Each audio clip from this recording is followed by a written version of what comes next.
Bonjour à tous et merci d'être venus. Pour ma part, Adel Baka, je suis conseiller agroéquipement et viticulture de précision à la Chambre d'agriculture de la Gironde. Et je suis là pour vous parler pulvérisation. Comme vous avez tous ou en partie pu le constater cette année, ça a été une année un peu compliquée au niveau de la gestion phytosanitaire, notamment le mildiou. Et il ne vous a pas échappé que la pulvérisation est un facteur clé de la réussite de la protection phytosanitaire.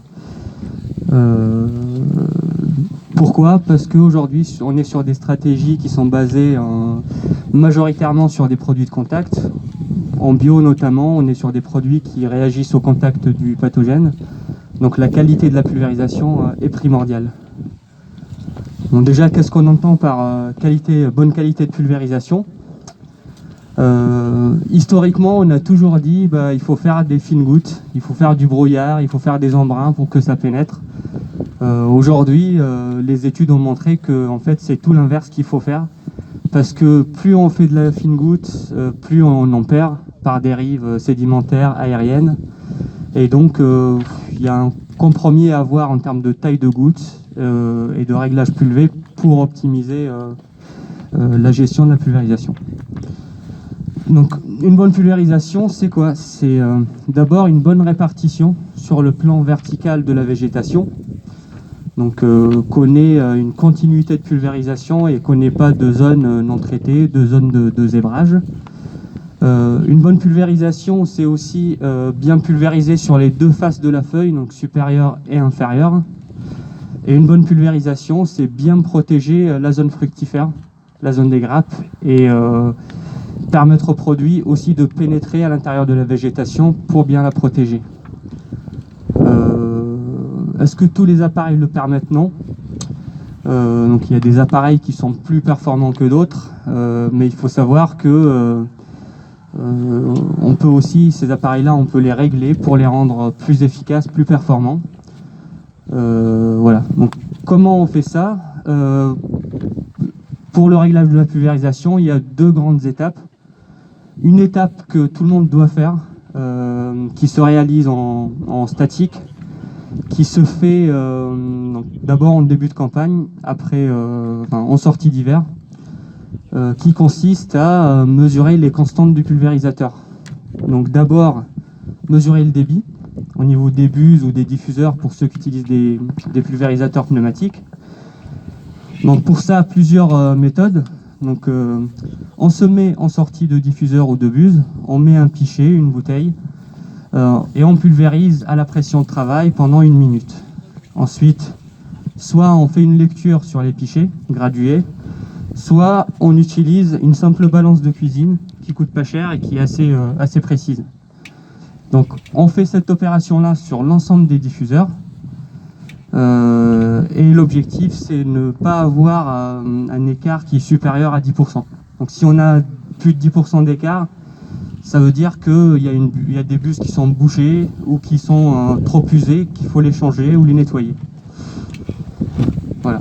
Ensuite, une fois qu'on a mesuré les débits, on a une formule qui est assez simple, qui comprend les débits, la vitesse de l'appareil, qui permet de calculer le volume hectare.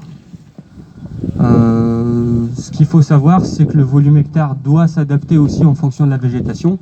Donc on ne va pas avoir le même volume hectare en début de végétation qu'en fin de végétation. Voilà, donc la formule, vous l'avez dans vos pochettes. On vous a mis plusieurs tutoriels de réglage de pulvérisateur, donc vous pouvez le consulter. Voilà. Donc autre paramètre qui est important, c'est la vitesse du tracteur. Donc ce qu'il faut savoir, c'est que souvent la vitesse qui est indiquée dans la cabine n'est pas la bonne. Il y a souvent des écarts. Donc ce qu'il faut faire, c'est faire un parcours de 100 mètres, le jalonner et chronométrer le temps de parcours. Et après calculer une vitesse moyenne sur 100 mètres. Donc une fois qu'on a le débit, la vitesse, on a une formule. Donc le volume hectare égale au débit de l'appareil divisé par la largeur de la vigne fois la vitesse. Voilà. Donc une fois qu'on a calculé ce volume hectare, on doit s'assurer que ce volume hectare est bien appliqué au niveau de la vigne. Donc comment faire? Il faut s'assurer que les paramètres de pulvérisation soient bien appliqués. Donc d'abord pour la répartition sur le plan vertical, donc il y a plusieurs méthodes, mais aujourd'hui je vais vous parler d'une méthode qui a été développée en partie par les réseaux Défi Ouest, par Jean-Baptiste qui est là, donc qui est assez facile à mettre en œuvre, qui utilise des matériaux, des produits qu'on trouve dans le commerce. Donc notamment là on utilise des rives blanches, Brico Dépôt. Donc comment ça se passe? Donc on a un colorant bleu, c'est pareil, c'est pas très cher, c'est une vingtaine d'euros le flacon de 500 ml.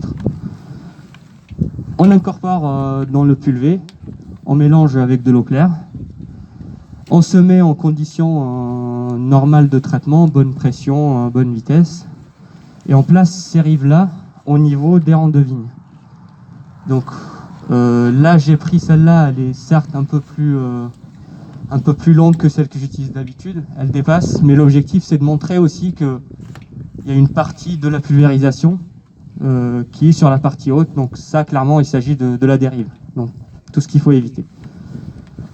Donc on place les rives, donc ça nous permet de vérifier qu'il y a une continuité de la pulvérisation, qu'il n'y ait pas de zone de non-traitement, donc c'est des zones sur lesquelles on va avoir un développement de la maladie.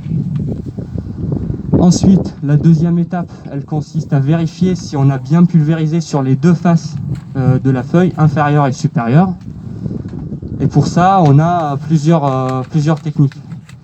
Donc soit on utilise ce qui est le plus couramment utilisé, c'est ce qu'on appelle les papiers hydrosensibles. Donc ce sont des papiers de couleur jaune qui changent de couleur au contact de l'eau. Le problème de ces papiers, c'est que c'est très cher. Donc grosso modo, je vais vous montrer, c'est 1 € la vendelette. Comme ça. Et le problème, c'est que dès qu'on le touche avec le doigt, ça change de couleur. On peut difficilement les conserver. Donc moi, ce que je fais, c'est j'utilise du papier photo, pas cher, que je découpe en forme de bandelette comme ça. Et après le passage du pulvé, on voit bien les traces des gouttes sur le papier photo. On peut le conserver très longtemps, on peut le scanner, on peut s'amuser à faire des analyses d'images là-dessus pour voir le taux de couverture, la taille des gouttes, le nombre de gouttes au centimètre carré aussi, un paramètre très important. Voilà, là, ça c'est ce que je fais habituellement pour mes prestations de réglage pulvé. Et donc ces papiers-là, on va venir les plier en deux et on va les agrafer sur 3 niveaux de la végétation pour essayer de couvrir l'ensemble de la végétation. Et on va en mettre quelques-uns également au niveau de la zone fructifère pour s'assurer qu'on a bien touché les grappes. Une fois qu'on a fait tout ça, on fait un passage de pulvé avec le colorant et on vérifie ces paramètres-là. Donc on vérifie sur les deux faces du ticket. Et on vérifie sur la rive si on a une continuité de la pulvérisation. Voilà, donc souvent on rencontre les problèmes les plus souvent rencontrés, c'est on a des zones de zébrage, on a des zones non traitées. Donc parce qu'on est trop proche de la végétation, on ne croise pas assez, ou parce qu'on est trop loin. Donc ça c'est assez classique.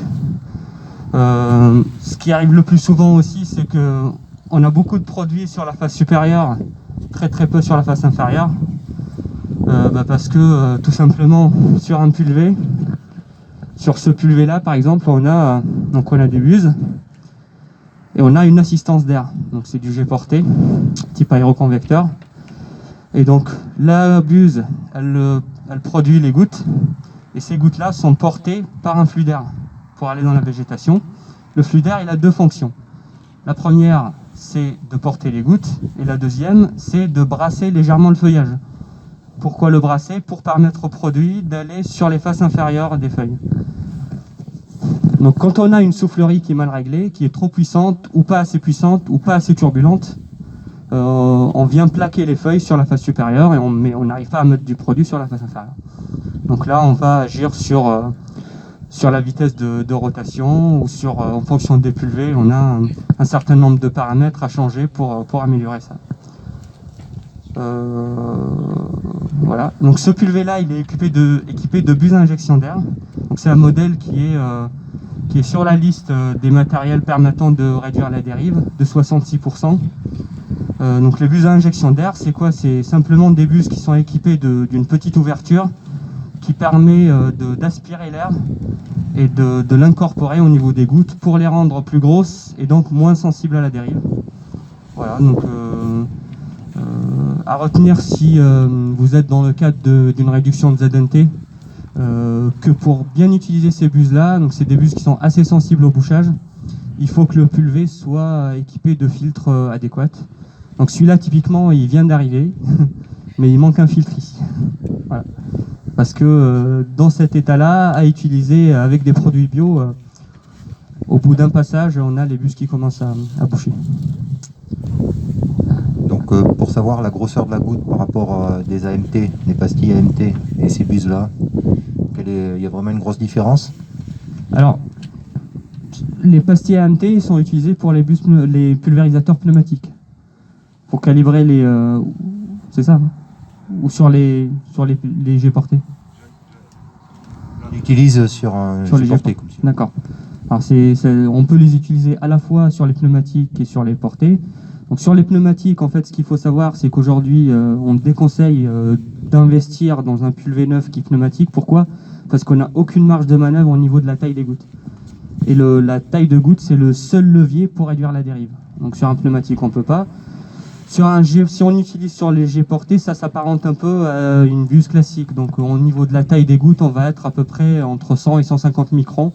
Donc on est sur de la fine goutte par rapport à ces buses-là qui font des gouttes un peu plus grosses, qui seront de l'ordre à peu près de 350 microns en diamètre médian. Il y a des produits en bio ou en conventionnel qui sont utilisés pour les insectes qui bouffent les pompes. Je ne sais plus ce que c'est comme produit, mais est-ce qu'il y a un moyen d'éviter ça ou... C'est les membranes en fait des pompes qui sont usées, donc utiliser d'autres types de pompes, mais ça malheureusement chaque constructeur a une préférence par rapport au type de pompe utilisé. Donc malheureusement on n'a pas beaucoup de marge de manœuvre là-dessus. On parlait de volume de bouillie. En bio, il y a une préconisation, il faut utiliser plus de bouillie ou de volume de bouillie hectare, bien sûr par rapport à la végétation, ou on peut rester sur des volumes classiques en conventionnel, quoi. De volume, bien sûr. Ça dépend de ce que vous appelez volume classique. C'est à peu près combien? Moi je suis autour de 150 maximum litres hectares en pleine végétation. D'accord. Alors en bio, moi je recommande en pleine végétation d'aller un petit peu au-delà, d'aller jusqu'à 200 litres hectare, parce qu'en fait le but du jeu c'est d'avoir des gouttes partout. Voilà, donc de bien mouiller, et notamment si on est dans le cadre d'une réduction de ZNT avec des pulvées comme ça, où on va avoir des gouttelettes qui sont plus grosses, donc plus espacées. Donc naturellement des espaces qui sont un peu moins bien protégés. Donc automatiquement, si on augmente le volume hectare, on va augmenter cette couverture et donc on va améliorer la protection.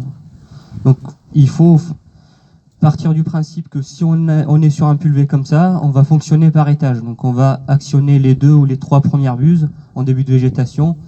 Ensuite, en milieu de végétation, on va actionner le 2e étage et en pleine végétation, on va actionner les 3 étages.